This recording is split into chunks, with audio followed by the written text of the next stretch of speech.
dear class 10 students, as I promised, I have come up with a revision series, chapter wise one shot videos. Okay, so here I am with the chapter carbon and its compounds. I know this is one chapter that most of the students feel difficult.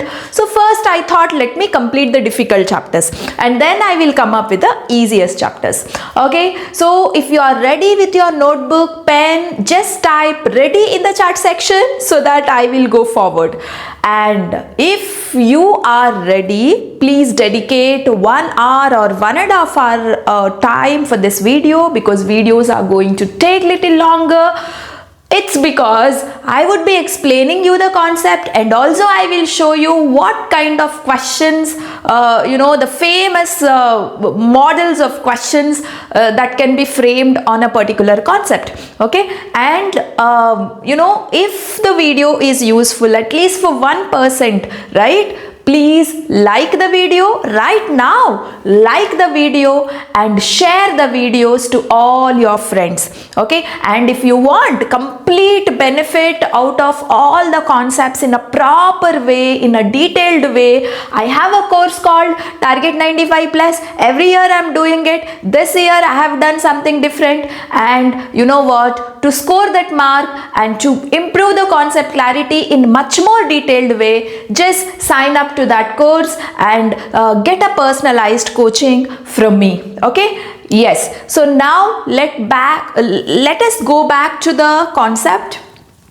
Yes, carbon and its compounds is a very new chapter for the class 10 students, because you have never studied the fundamentals of this chapter in the previous classes. Okay, rest all the chapters fundamentals are there in class 8, class 9, but this chapter looks something alien to all the students out there, most of the students out there. If you are the one who feel this chapter so different, so much alien to you, type me in the chat section. Let me know that, because when I was studying this chapter during my high school time, when I was of your age, I felt the same way. Okay, so I'm not something who is different. So I'm also like you who felt the chapter is so different. Okay, so why these kind of structures? So why these names? Why this carbon is so different? So all those were the thoughts which had come to me also, not just for you.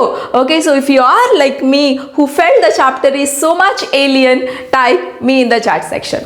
Okay, so let's get back to the first concept.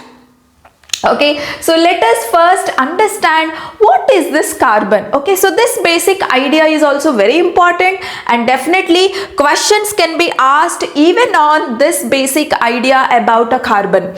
Okay, so definitely carbon is the 15th most abundant element on the earth crust. Of course, you no need to remember this kind of stuff. Okay, just for the information I have put up here. So definitely you should know atomic mass of carbon is 12U. Okay, or just 12 you can say, and valency of carbon, so it's not valency, it's like atomic number of carbon.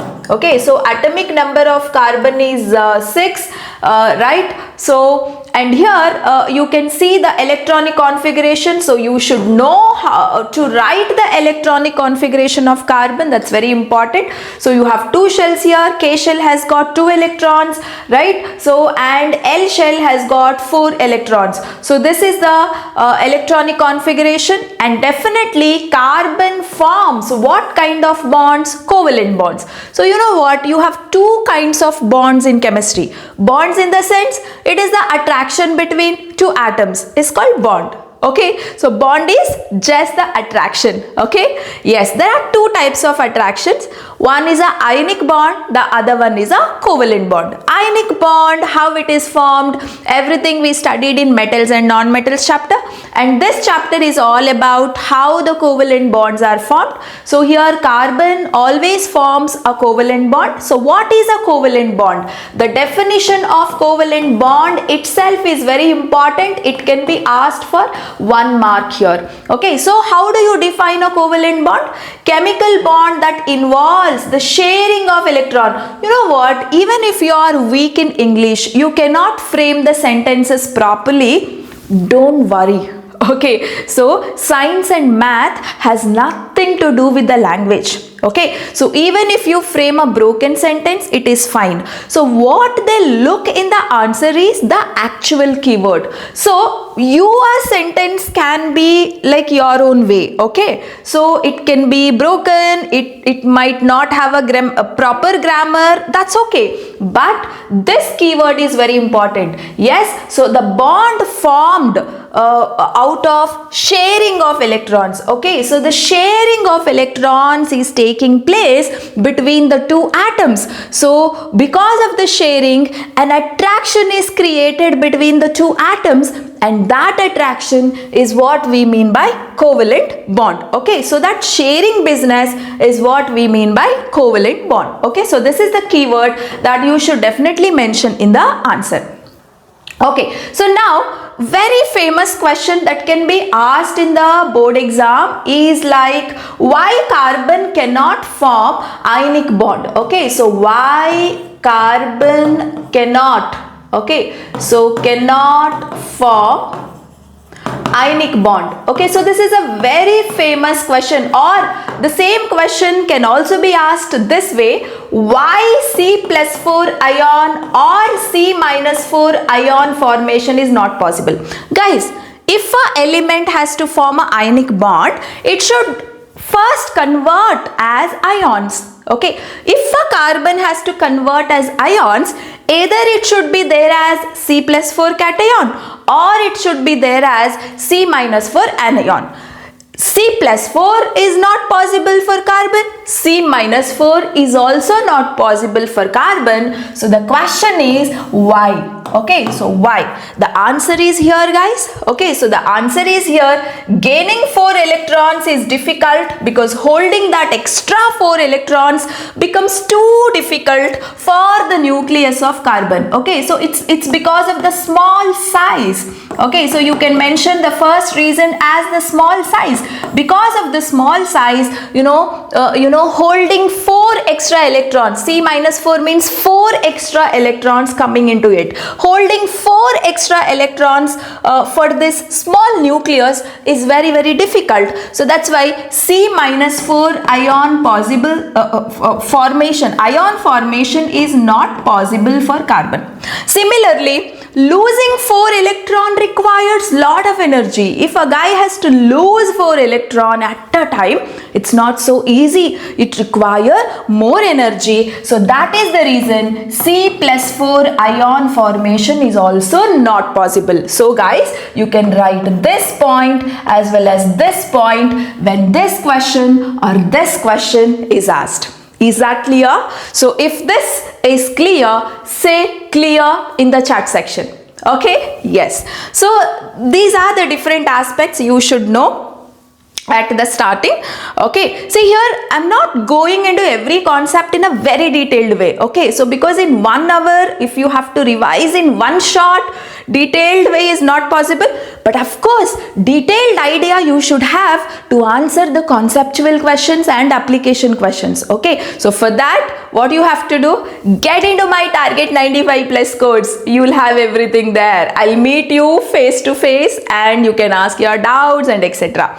Okay, so the link is provided in the description, target 95 plus course. Okay, if you want the detailed aspects freshly, if you want to learn the concepts visually, if you want to learn the concepts experimentally in a fun way, okay, in an animated way, yes, you have to experience that course.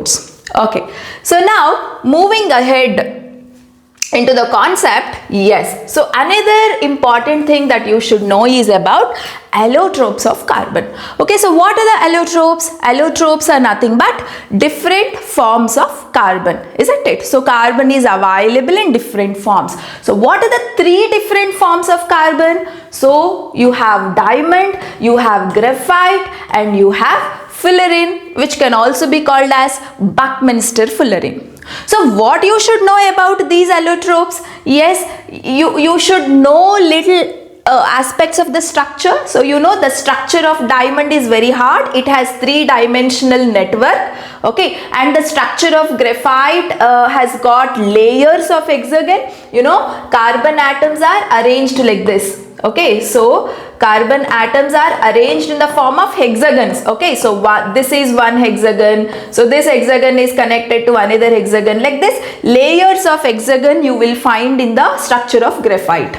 Okay, and the structure of fullerene is a cage like. It is similar to graphite only, but it looks like a football, you know, similar to football structure. Okay, and you don't need to know about this bonding and all, but you should know about the properties. So here the diamond is very hard, okay, with very high melting point also. So you can also write diamond has got the highest melting point. Okay, so hardest, one of the hardest substance on the earth with highest melting point. Whereas the properties of graphite, you know, it is soft and brittle. You can break it very easily. Okay, soft and brittle.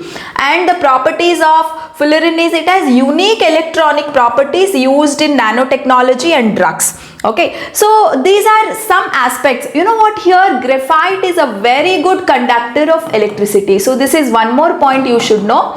Okay, so everything is made up of only carbon. Okay, right? So carbon is a non-metal. Actually, non-metals are poor conductors of electricity, but carbon in the graphite, in the form of graphite, is a very good conductor of electricity. Remember this point. Okay, so guys, if you want this PDF notes, you just have to join to our WhatsApp community. So the link is there in the the link of WhatsApp community is there in the description as well as in the comment section.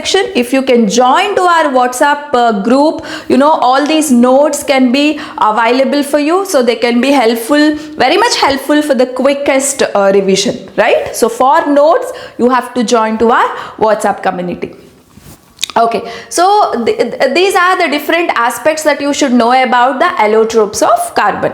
So now going forward to the next concept. Yes, so very important is, you know, the types of covalent bond. So you should know how covalent bond is also formed. Okay, so you should know how to write the dot structure and etc. here. Okay, so yes, you must have learned how to write the dot structure. So here I will not teach you in a detailed way like how to write the dot structure.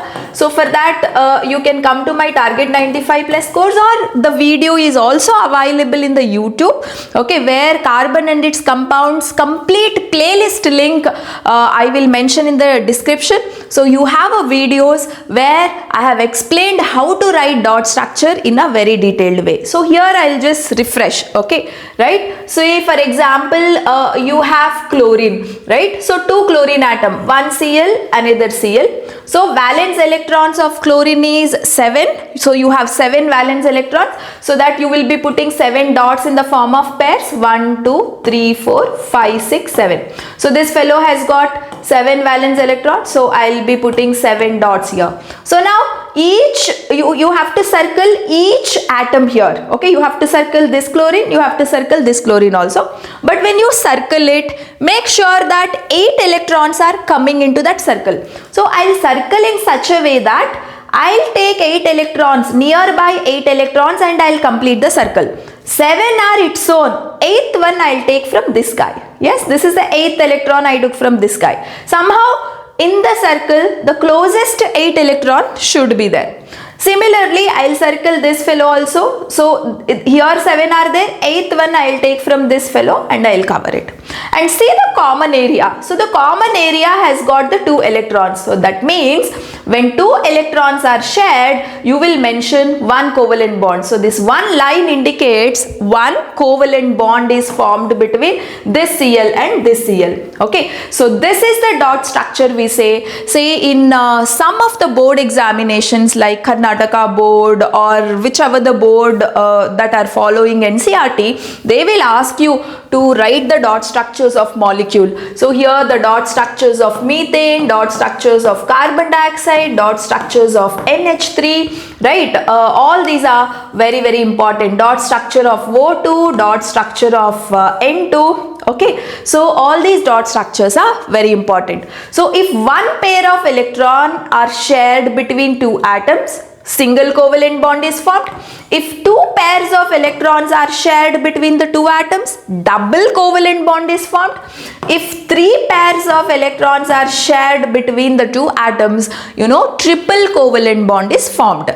Okay, so likewise, you actually get to see three types of covalent bond: single covalent bond, double covalent bond and triple covalent bond.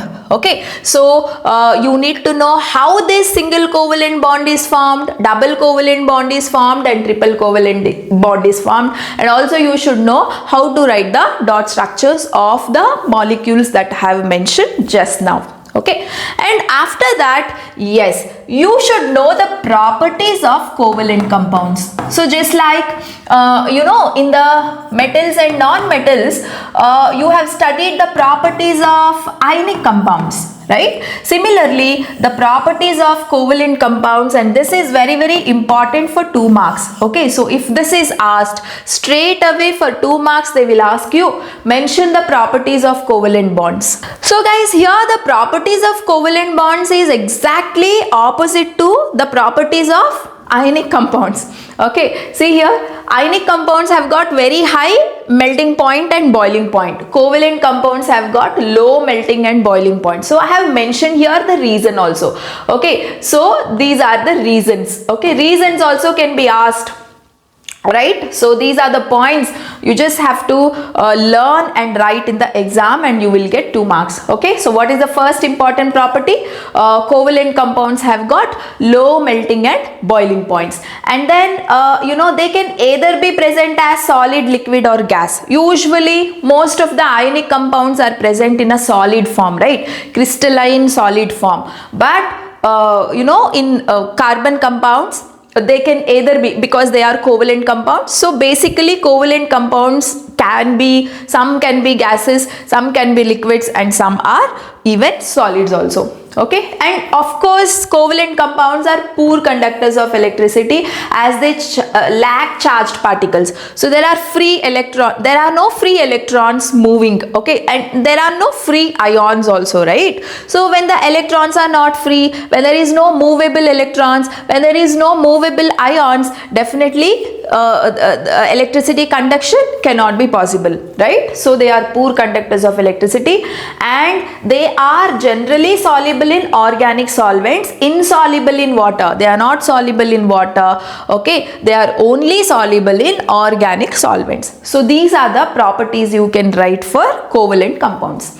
And then why carbon is so special? For the speciality of carbon, guys, you should know catenation. So definition of catenation itself can be asked for 1 mark, or they can frame it as a MCQ also. So what is a catenation here? So catenation is a self-linking property, isn't it? So what is catenation? Catenation is a self-linking property, right? So this is the keyword, self-linking property. To form, carbon atoms can form as a long chain, carbon atoms can get connected in the form of branches, or carbon atoms can get connected in the closed cyclic ring also, isn't it? So this is how this property of carbon is called catenation. So here catenation is very, very important property whose definition have to be known for board exams. Okay, so this is something about covalent bonds that you should know. So going forward to the next concept. So what is our next concept? Yes, hydrocarbons. So in a chapter, we have basically got introduced to very basic compounds of carbon, that is hydrocarbon. So what are these hydrocarbon? Very simple. Hydrocarbons are those compounds, so they are the compounds of carbon and hydrogen only. Okay, so you can have as many carbons as possible, you can have as many hydrogens as possible, but the entire compound is only made up of carbon and hydrogen. You don't find other elements in a formula, you don't find other elements in the structure. So they are the special compounds which contain only carbon and hydrogen. Okay, so again our hydrocarbons are broadly classified into two types here. So saturated, you have saturated hydrocarbons and you have unsaturated hydrocarbons. Okay, so saturated hydrocarbons are also called as alkanes. Unsaturated hydrocarbons, again two varieties are there. One is alkene, the other one is alkyne. Okay, so now what are saturated hydrocarbons, which are also called as alkanes? You know, between carbons, if you have single covalent bond, okay, then such compounds are called saturated hydrocarbons, or they can also be called as alkanes. Okay, so remember the general formula. They have a general formula CnH2n plus 2. Okay, so where n is equal to number of carbon atoms. Okay, so that is the general formula. And alkenes, between carbon atoms, if you find at least one double bond, then it can be called as alkenes, enes. Okay, E-N-E means double bond. A-N-E, if it is there in a name, it means between carbon you have single bond. Y-N-E, if you have in name, it means between carbon atom you have triple bond. So at least if one triple bond is there in a structure, it's called alkyne. If you have double bonds between carbon, it is alkene. If you have all single bonds between carbons, then it is alkanes. So the general formula for alkane, general formula for alkene is CnH2n. General formula for alkyne is CnH2n minus 2. Okay, so actually based on the general formula, you can write the different members of alkanes, different members of alkenes and different members of alkynes. So let's see what are those different members. See here, alkane, yes, what is the first member? Methane, right? So let me just change the color of the pen here. Yes, so the very first member is methane. Okay, so this is a methane and this is a ethane, right? And this is a propane, like that. Okay, so methane is the very basic member of alkane, which contains one carbon atom, and this is how you write the structure, carbon with 4 bonds always. Okay, so I'm not telling you in detail how to write all these structures. So if you want, just you watch my concept videos, playlist link I'll provide, or you just come into my Target 95 Plus course.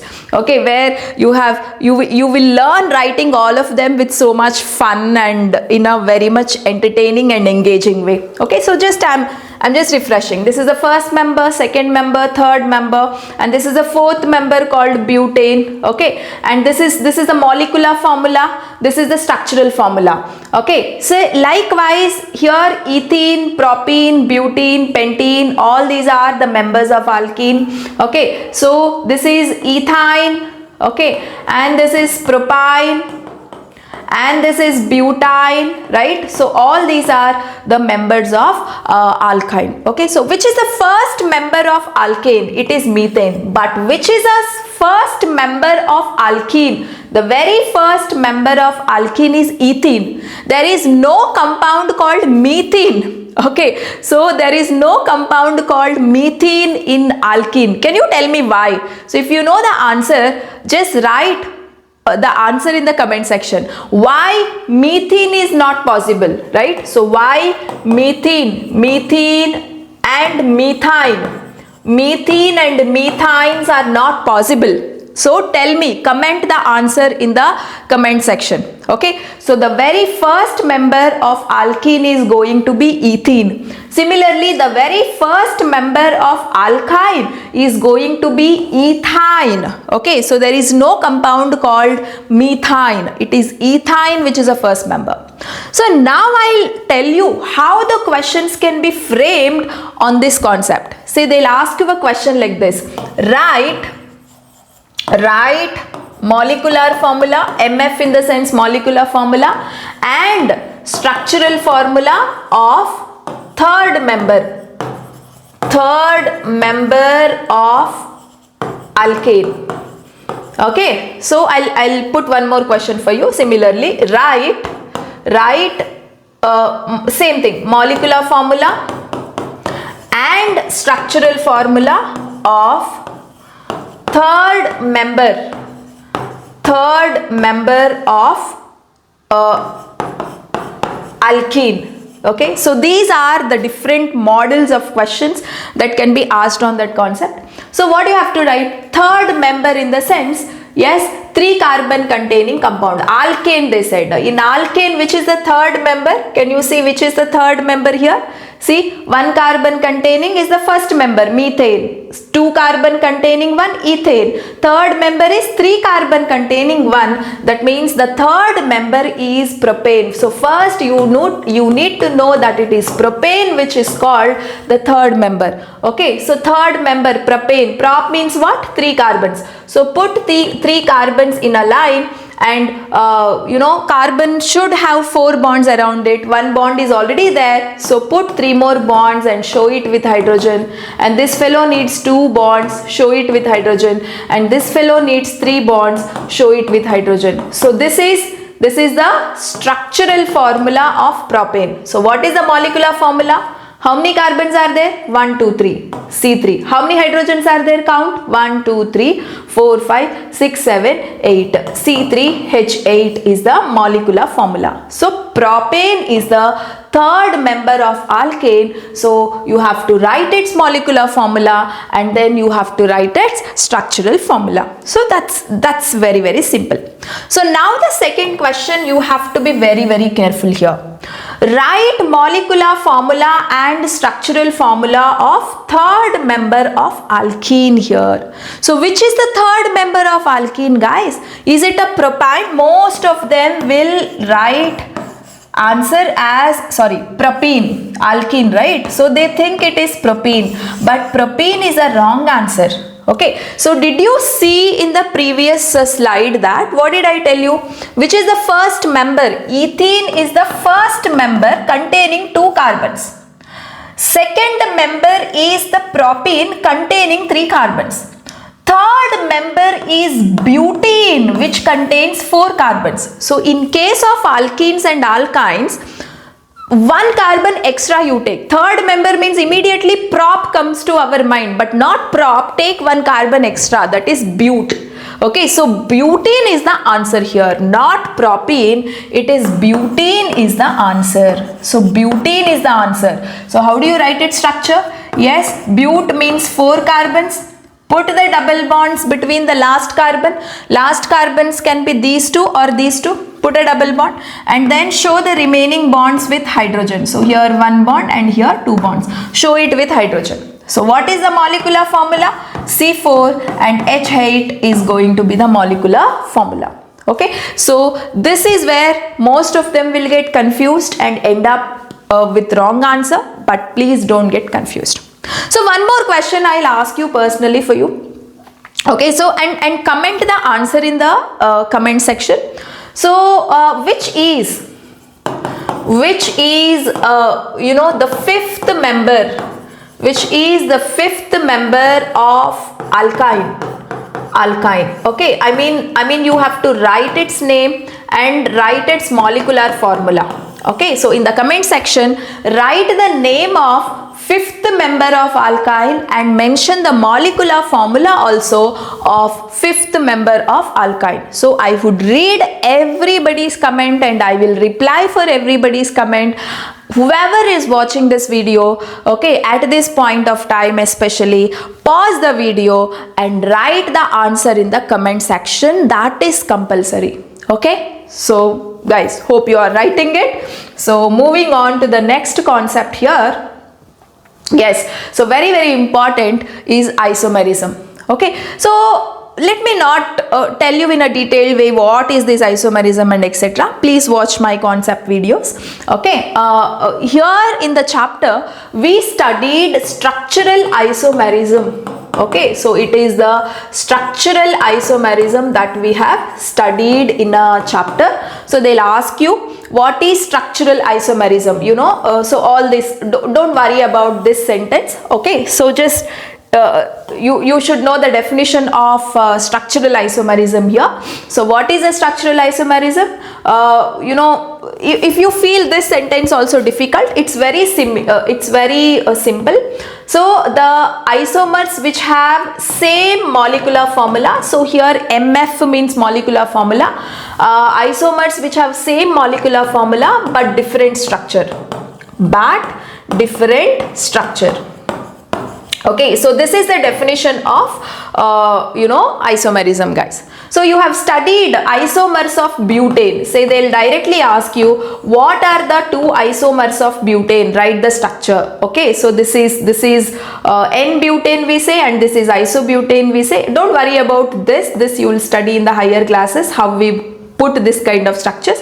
So just this is how it is there in your NCERT textbook. So just for the board exam, just study the concepts which are there in NCERT, that is more than enough. Okay, so this is one way of writing structure for butane, and this is a normal linear way of arranging carbon atoms. See, linearly side to side they have arranged, but here the carbon atoms are arranged in a branched format. See, 3 carbons in a line and 1 carbon which is there as a branch for the middle carbon. Okay, so they might also ask you the questions like how many structural isomers are possible for butane. Butane's molecular formula is C4H10, isn't it? So for C4H10, how many isomers are possible? It is 2. Okay, but for C5H12, how many isomers are possible? How do you know? Every time putting structures like this, many students will get confused, but you have a shortcut here. If you can follow this formula, you can find out how many isomers are possible for a particular alkane. Okay, so for pentane, let us check it out how many isomers are possible. So guys, what is the formula? 2 power n minus 4 plus 1, right? So what is n here? N is nothing but number of carbon atoms, right? Now let us apply this formula and check it out. So what is the question I have asked you? So I have pentane with me. What is the formula of pentane? You should know that C5H12 is the formula of pentane. So for this fellow, how many structural isomers are possible? SI in the sense structural isomers. Whether, see, we have seen, no, for butane how many were possible? For butane 2 structural isomers were possible. Like that, for pentane, how many isomers are possible? Without even writing, we are using the formula and checking it out. So what is the formula? 2 power n minus 4. In the place of n, you substitute 5. Okay, so what is n value? Number of carbon atoms. So 2 power 5 minus 4 plus 1. So 5 minus 4 is what? 5 minus 4 is 1 plus 1. 2 power 1 is 2 only. 2 plus 1. 2 plus 1 is 3. So how many structural isomers are possible for pentane, guys? It is 3 structural isomers are possible for pentane. Actually, this can be very, very helpful for the competitive exams. Okay, but then in case we cannot tell anything for CBSE, they might frame questions like this also. For pentane, how many isomers are possible? For hexane, how many isomers are possible? You tell me. You mention the answer in the comment section, guys. So for hexane, how many structural isomers are possible? Okay, so use this formula and tell me the answer in the comment section. Okay, so enjoyed this trick? So how did you like this trick? Yes, super easy, right? Super amazing, right? So if you have liked this trick, say wow in the chat section. Okay, so now going forward to the next concept. Right? Yes, very, very important. We have functional groups here. Guys, first you should know what actually we mean by functional groups. These functional groups are some kind of special groups. Okay, special groups which determine the compound's reactivity and property, guys. Okay, right? If you want to know how an organic compound behaves, what way it reacts, everything can be understood by what functional group or what special group is present in an organic compound. Suppose if you have a group OH, okay, so OH is called alcoholic group, isn't it? Alcoholic group. Whenever OH is there, its name is written as all. It can be called as all group or it can be called as alcoholic group. So whenever this group is there, there in a compound, all of them will behave in a certain way. They do have certain smell, they react in a certain way, they show certain chemical reactions, they have certain properties which are different, right? So looking at the functional group, one can say how actually a compound behaves or reacts. Okay, so that is the speciality. So this is one functional group. So you have another one, C double bond O. Okay, so this represents a covalent bond, which is a bond with so many carbons in a chain. This side also so many carbons in a chain you will have, and this is called as ketone group, and its name is always written as on group. Okay, so now one side, see C double bond O, one side is a normal covalent bond with carbon atoms, the other side if you have H. Okay, so this can also be called as CHO group. CHO group, elaborately if I write, this is how we write, and this is called aldehydic group. Okay, so aldehydic group, and its name you will find as al. Al group is CHO, all group is OH. You should not get confused.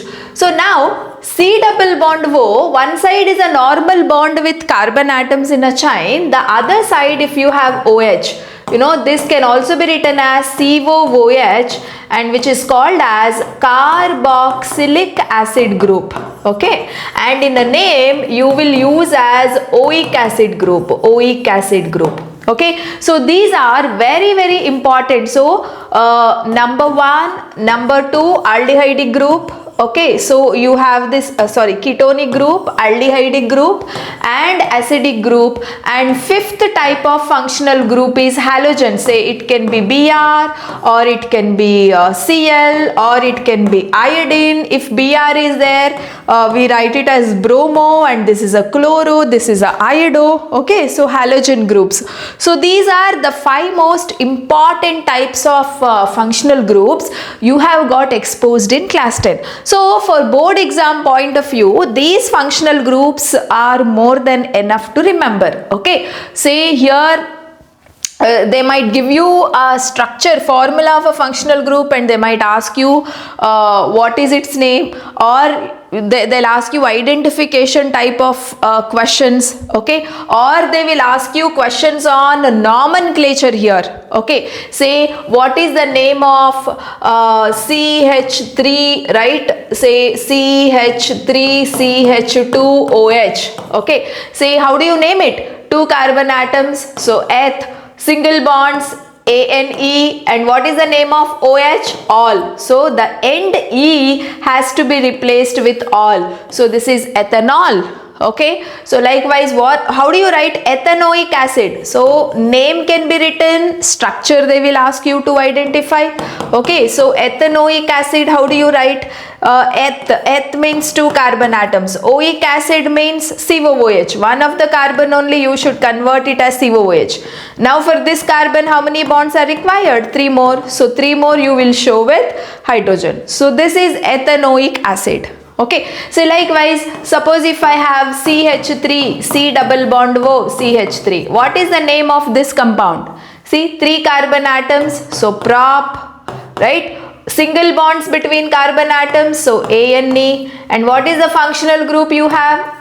ONE you have to use, so instead of the ending E, you will write it as ONE. Okay, so this is how the names also they can ask you in the board exam. So nomenclature is also very important. Structure they will give, they might give structure as a question and they'll ask its name, or name they will mention as a question, structure they'll ask you to write. So either way you have to become perfect. So at least the examples which are there in NCERT textbook, you know, you have to become perfect with them for board point of view. Okay, so this is all about the functional groups and the nomenclature aspects.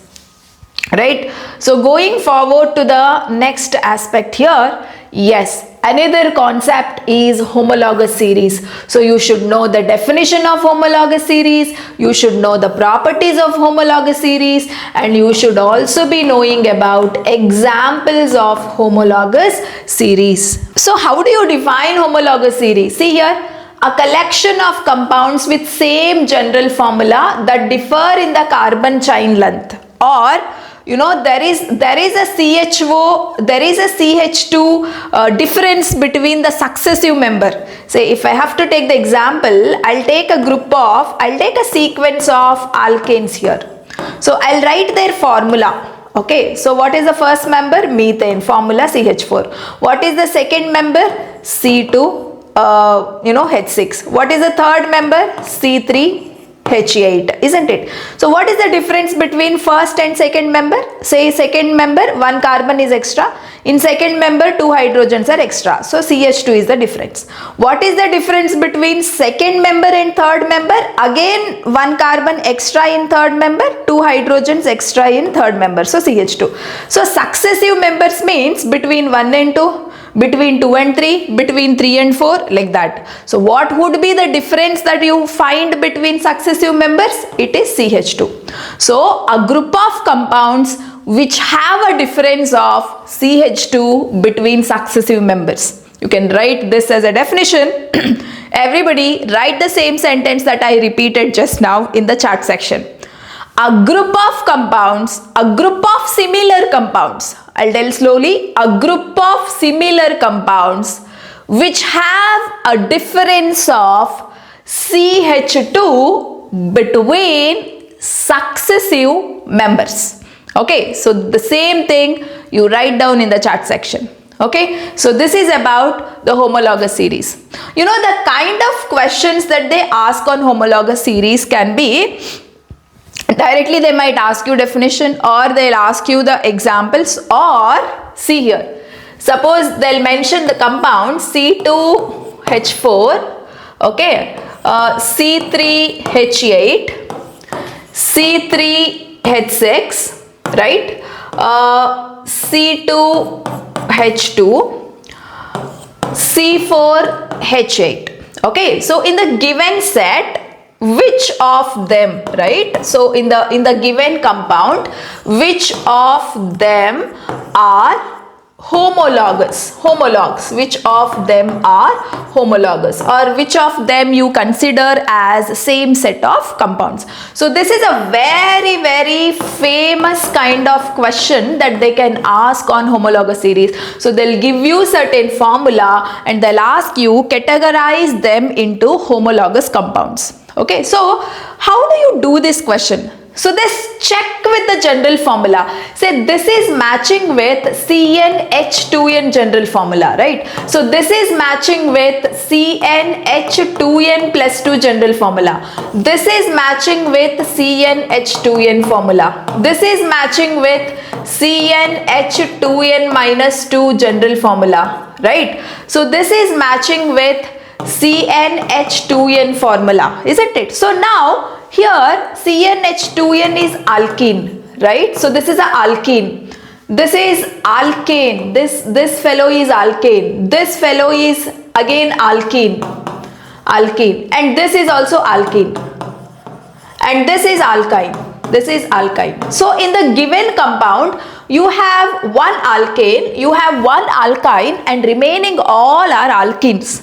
Okay, right? So homologous series means you should have a group of at least 2 or 3 same kind of compounds where the difference between them should be CH2. See, write down this formula, C2H4.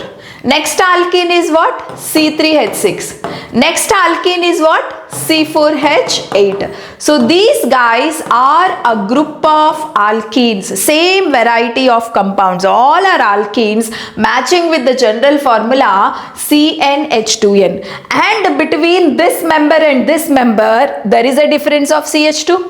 Between this member and this member, there is a difference of CH2. That means in the given set of compounds, this and this can be called as homologues or homologous series.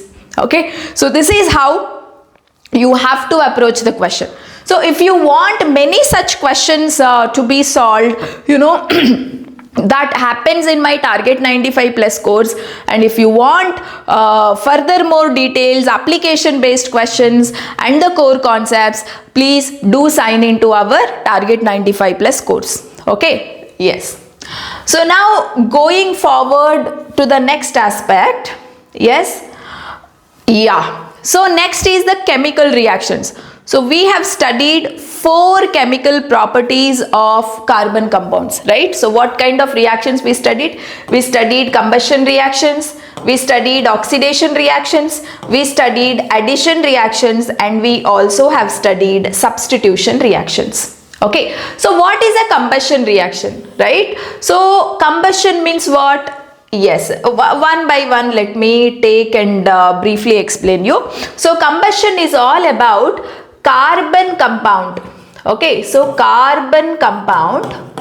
So whenever you heat with oxygen, okay, so you will get carbon dioxide, water and a large amount of heat and light, right? So such reactions are called combustion reaction. So you take any compound, when you take methane and you heat with oxygen, what do you get? Carbon dioxide, water and large amount of heat and light. So if you take alcohol, let me take very basic alcohol, methanol, CH3OH. I'll heat with oxygen. This also gets converted into carbon dioxide, water and large amount of heat and light. Okay, so whatever the organic or carbon compound you take, whenever you heat with oxygen, you know, you'll get always the products are common. Products are always carbon dioxide, water and large amount of oxygen. Okay, but here what is important to know is saturated hydrocarbons. Okay, so saturated hydrocarbons will give you clean blue flame, whereas unsaturated hydrocarbons, okay, so unsaturated hydrocarbons will give you yellow sooty flame, okay. So this is very important to know, okay. So because here it undergoes complete oxidation, whereas unsaturated hydrocarbons will undergo incomplete oxidation. Oxidation will not be that much complete, okay. But if saturated hydrocarbons undergo incomplete combustion, if you don't supply enough amount of oxygen during the burning of saturated hydrocarbon, you might also observe yellow sooty flame. Okay, so that's why usually when gas stove holes are blocked, oxygen supply will not happen, so that yellow smoky flame you get, right? So that's the reason bottom of the vessels will become black. That they will frame it as a question. So they'll ask you, why does the bottom of the vessels become black? Okay, when it is kept on a blocked stove, right? It's because of incomplete combustion. Okay, so this is all about a combustion reaction here. Okay, so now if I have to go to the next type of reaction, it is oxidation. So especially this reaction is called as, okay, so let me write down oxidation reaction here. So conversion of ethanol, CH3 CH2OH, yes, this compound is called ethanol. So conversion of this compound into ethanoic acid, CH3COOH. What is this? This is ethanoic acid. So this reaction itself is called as oxidation here. So in carbon compounds chapter, oxidation means it is this reaction you have to write. Okay, so it's very important. Say many people, the moment we say what is oxidation reaction, you would say addition of oxygen, removal of hydrogen, right? Relating to chemical reactions and equations chapter. But if the question is a part of carbon compounds chapter, right? So this is the equation you have to write as an example, right? So it is also addition of oxygen only. See, we have removed 2 hydrogens. In the place of 2 hydrogens, we have put 1 oxygen. So imagine here, if you put 1 oxygen, you are removing this and you are adding O. What it has become? COOH. Okay, so the same thing, oxidation means it's the same meaning. You removed these 2 hydrogen, in the place of these 2 hydrogen, you have put 1 O. That's why it has become COOH.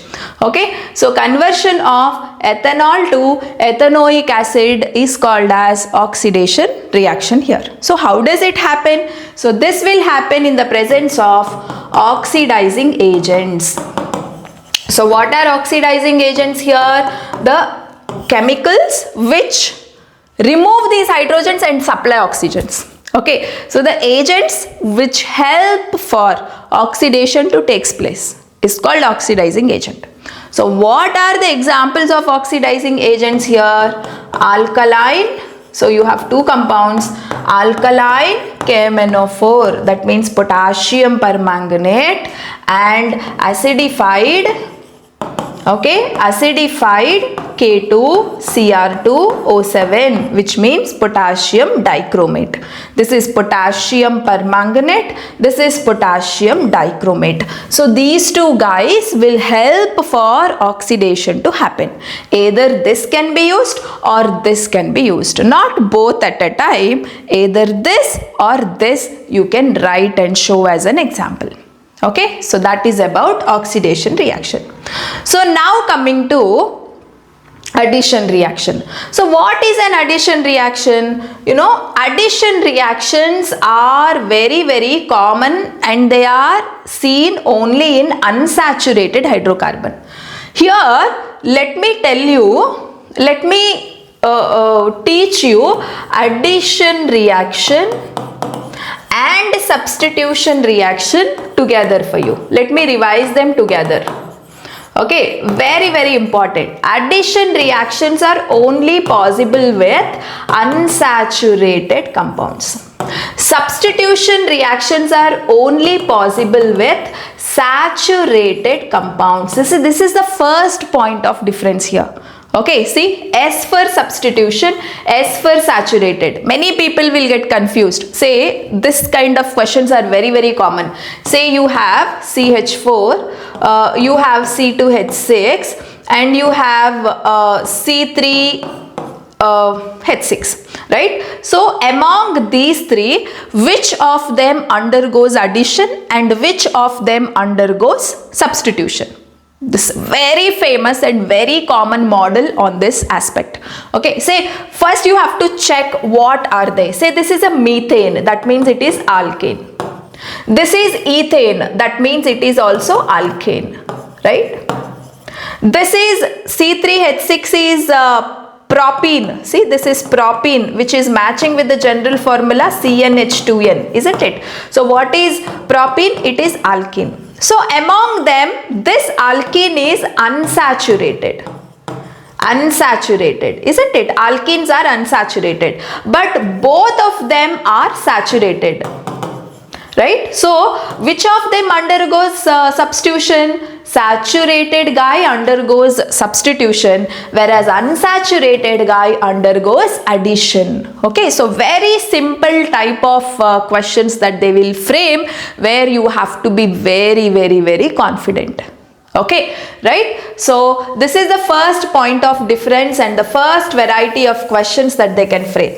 And another aspect is like its definition here. Okay, so here unsaturated hydrocarbons gets converted into saturated hydrocarbons, okay, by addition of hydrogen in presence of a catalyst called nickel. Okay, so this is the example you will write. Say you will take some unsaturated hydrocarbon, say I will take ethene.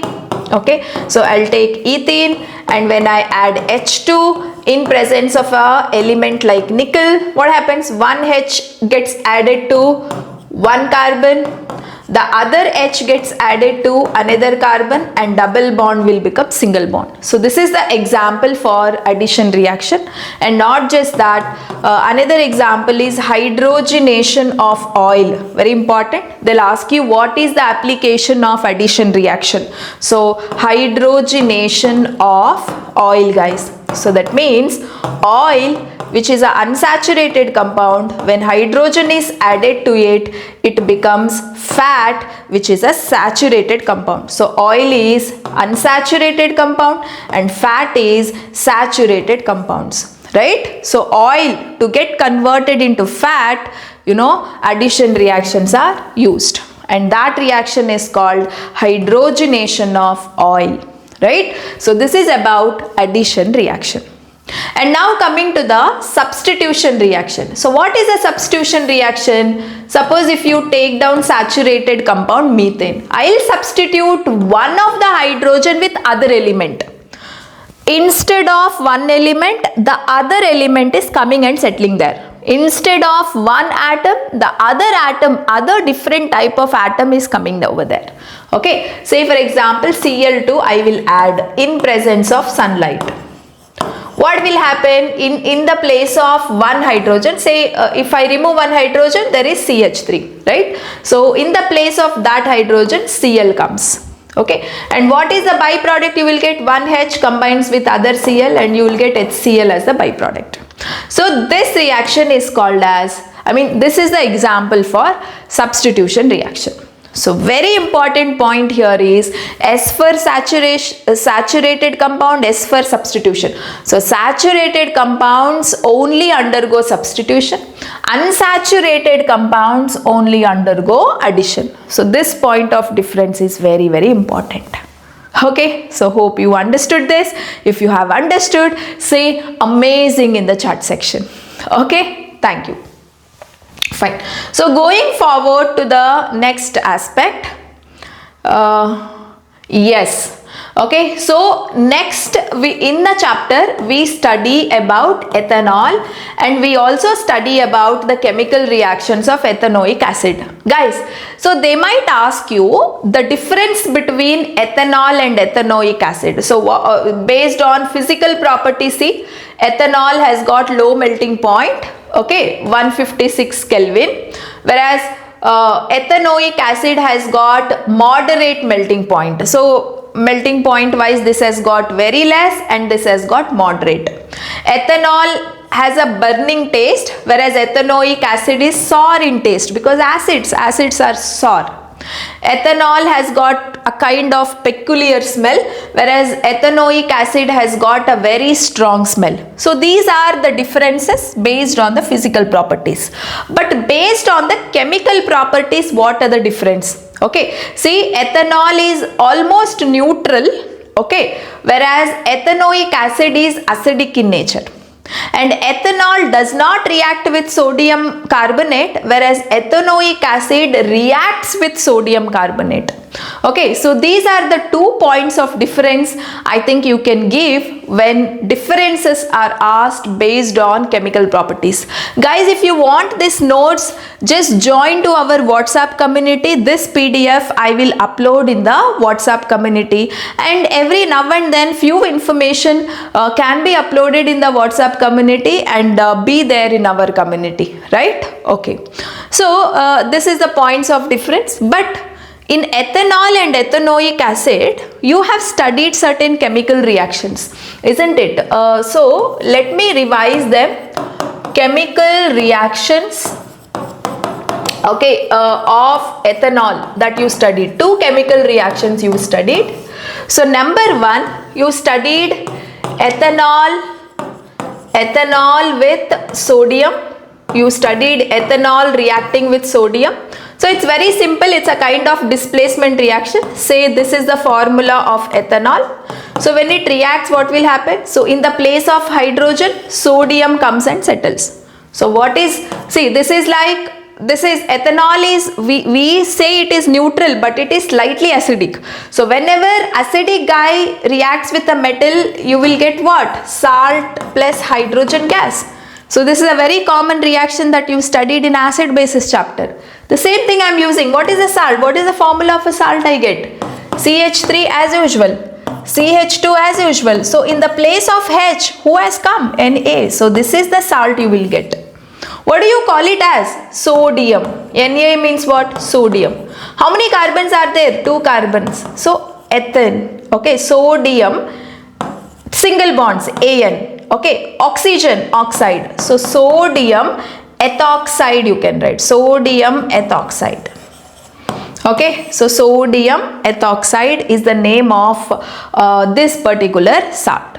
And another very, very important reaction that you study is dehydration of alcohol. right?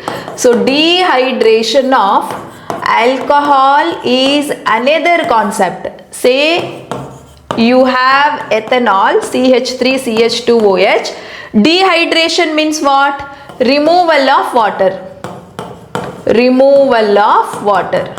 So where do you remove water from? You are removing water from this molecule. Water means what? One OH and one H.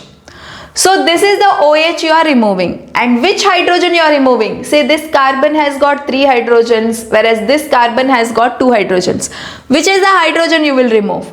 From this fellow already you have removed OH. One of the hydrogen you will remove. So this guy has got highest number of hydrogen. No, you are removing one. If you remove one hydrogen, what is left out? CH2. What is left out here? CH2. And you want one more bond to balance, right? So ethene. So ethene is formed. So what you have removed? Water. So water is the byproduct. Who helped you to remove this water? Concentrated H2SO4 has helped you to remove water. So here this concentrated H2SO4 is called as dehydrating agent. Dehydrating agent, guys. Okay, so this reaction happens when you heat at 443 Kelvin. So here temperature is important. You need to know the work of concentrated H2SO4. You need to know what products you get when you remove water from ethanol. What are the products you get? Everybody write down in the comment section. You will get ethene as one product, water as another product. Actually, you no need to mug up. Understand the concept. Dehydration meaning removal of water. Water means this is the OH and you need to know one more H now. You will remove from this guy. So whatever is left out you are writing, but between the carbon one more bond you are adding. That's it. Okay. So that's all about reactions of alcohol. So now coming to the reactions of ethanoic acid. Reactions of ethanoic acid. Guys, we all have studied in acid, bases and salts chapter that acid when reacts with sodium carbonate, what do you get? You will get salt, you will get water and you will also get carbon dioxide. Similarly, ethanoic acid is acid, mild acid, so CH3COOH is the formula. Sodium carbonate or sodium bicarbonate, both of them you can use. So what is the common products? H2O, carbon dioxide is common. What is the salt you will get? The same type of salt that you have observed there. Okay, see here. Instead of this H, you are adding one sodium. What do you get? CH3COO. So this is the salt you will get. You no need to mug up the formula. In the place of H, you are adding sodium and you are writing the product. Okay, so that's it. And what are the other products? H2O and carbon dioxide. Okay, so this is one famous reaction of ethanoic acid. And the other two famous reactions are very important, guys. One is esterification reaction. The other one is saponification reaction. Okay, so what is esterification? See, here is the definition that you can write. Ethanoic acid reacts with ethanol. Ethanoic acid reacting with ethanol in presence of acid catalyst to form ester. Okay, esterification is nothing but formation of esters. Esterification is nothing but formation of esters, guys. So how are esters formed? When ethanoic acid combines with ethanol. That's it. Esters are formed when ethanoic acid combines with ethanol. This one you can write as a definition, no problem. Everybody write the definition of esterification. Esters are formed when ethanoic acid combines with ethanol. Now the question is, what are esters? Like alcohols, aldehydes, carboxylic acid, esters are also one special functional group containing compound. These esters have got fruity smell. Okay, so esters are the special compounds which have got fruity smell. Okay, so that is ester. See, it will have what functional group? COO functional group. Anything that contains COO functional group is called as ester. Okay, right? Fine. So how many of you want to know how to write these chemical reactions easily? Here I am not explaining how to write this product easily. Many of them will by heart, I know. But if you know how to write it logically, you mention in the comment section. And if you want me to tell the product writing easily without mugging up, let me know in the comment section. If you want, I'll come up in the next video. Okay, so if everybody wants me to explain how to write the product easily, in case if you don't know, let me know in the comment section. If everybody comments, then I will make wonderful video exceptionally on these two reactions, like how to write the products easily without mugging up. I have explained this in my Target 95 course so beautifully. Okay, so if you are okay, just join the course. Otherwise, do let me know. If you want me to show the product writing here, I will show it in the next video. Okay, yes, similarly we have one more reaction called saponification, preparation of soaps. You know, whatever ester that is formed, right? See, the same ester, when this ester reacts with NaOH, you will get back, see, this is a product. Whatever product we got in esterification, that same product we are taking, that is ester. This, you don't need to worry about the name of this guy. You can write this guy's name as ester. Okay, so the ester we have taken, and when you react with NaOH, you get alcohol. So you get one of this, and you get ethanoic acid back, CH3COO, but instead of H you have Na because you have used NaOH. That's it. Okay. So saponification is the reaction which is exactly opposite to esterification. Whatever product that you got in esterification, that is a reactant here.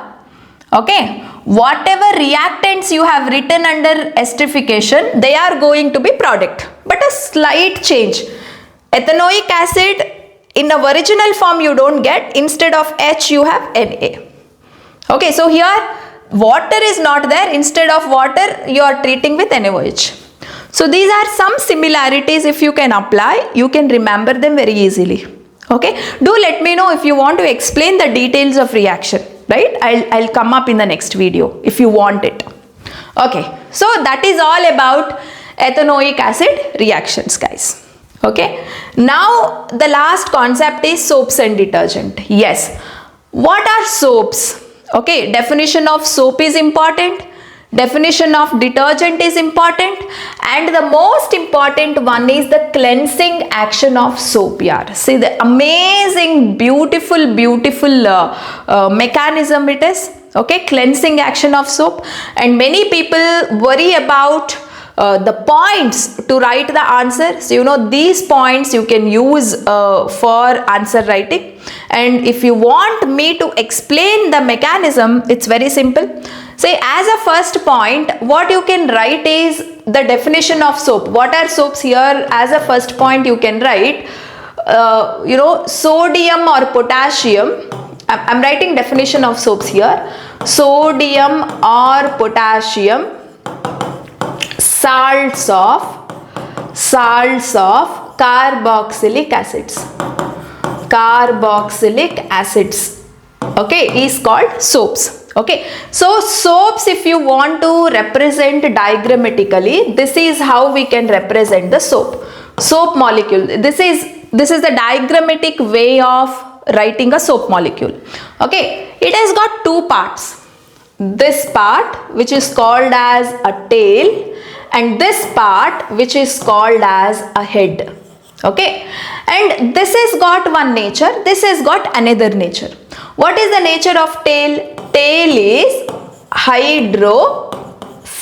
Hydrophobic means what? Fear of water. It has got water fear. Okay, whereas head is hydrophilic in nature. Hydrophilic in the sense what? Love for water. Love for water. Okay, so this part hates water, it hates to go with water, and whereas this part loves to go with water. So now this is your cloth where you have a dirt. Say you are supposed to remove this dirt. And usually the nature of dirt is hydrophobic. So any kind of dirt doesn't like to go with water. Yes or no? Say for example, only if you rinse in water, will the dirt go away on a cloth? No, right? If it loves to go away with water, only by rinsing in water the dirt would have gone. But dirt will not go away like that, because dirt, most of the time the chemical dirt here is, it can be either oil or it can be a food color, whatever. This is what we call dirt, which is there on a cloth, right? So they are hydrophobic in nature.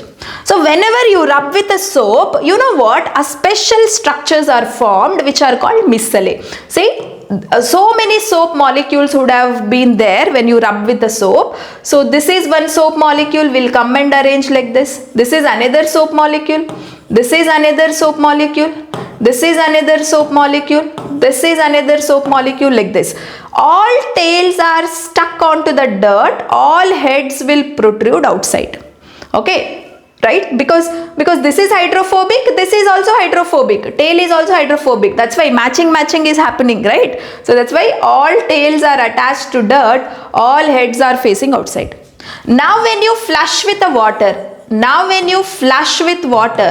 what will happen? The heads love to go with water. So heads will go with water. Head is connected to tails, tail also will go away. All tails are connected to dirt, so dirt also will be washed away. So this is the cleansing action of soap. How amazing, right? Beautiful mechanism. If you found this as beautiful, say amazing in the chat section. See, science is so much amazing. The only thing is you have to understand the way it should be understood. Okay, so that is all about the cleansing action of soap. So now we have come to the end of the concept. Soaps, detergents. Say they might ask you the difference between soaps and detergent. See, soap is a sodium or potassium salt of carboxylic acid, whereas detergent is sodium or potassium salt having sulfonic group, sulfonate group.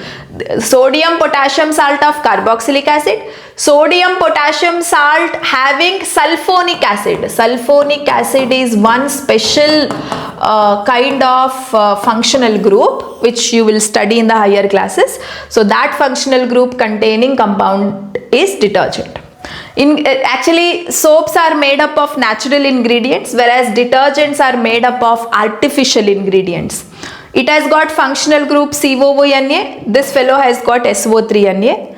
Soaps are biodegradable, whereas detergents are not biodegradable. So detergents are always harmful as compared to soaps. Okay. Then soaps precipitate in hard water. Okay, so they'll ask you why soaps do not work in hard water, because they form precipitate, can also be called as scum here. Okay, so in hard water soaps form precipitate. That precipitate can be technically called as scum, whereas these no scum formation. So detergents with detergent, no scum formation in hard water. No scum formation in hard water. Okay, so that's why detergent can be, it can work even in hard water also. Okay, so these are the differences between soaps and detergents, guys. So with this we are done with the concepts of the chapter. See, it's not possible to explain me in a detailed way with every concept. Say every concept in a detailed way, in a fun way, in an entertaining way, in a more newer way, if you want, along with exercise questions solved. You have to come to our Target 95 Plus course. Amazing course. We have students from different parts of the world. They are enjoying the course like anything, and do sign into this Target 95, guys. I can tell you this is the best investment of your life. Okay, so where I have explained all concepts in a different way. Every week I meet live to solve your questions and doubts and what not. We have people across the globe. Okay, you can interact with them, and I have solved all NCERT questions, have solved all activities that are there in NCERT, most importantly. Okay, so you will get so much benefit out of the course, and join that. Okay, so if you have any doubts, you can also put up in the comment section. I'll help you out, right? So with this, I complete the chapter carbon and its compounds. Was it helpful? So share your opinion in the comment section. I'll be waiting. So see you again with the next beautiful chapter. Tell me what chapter you want next. Okay, so thank you. See you in the next video then.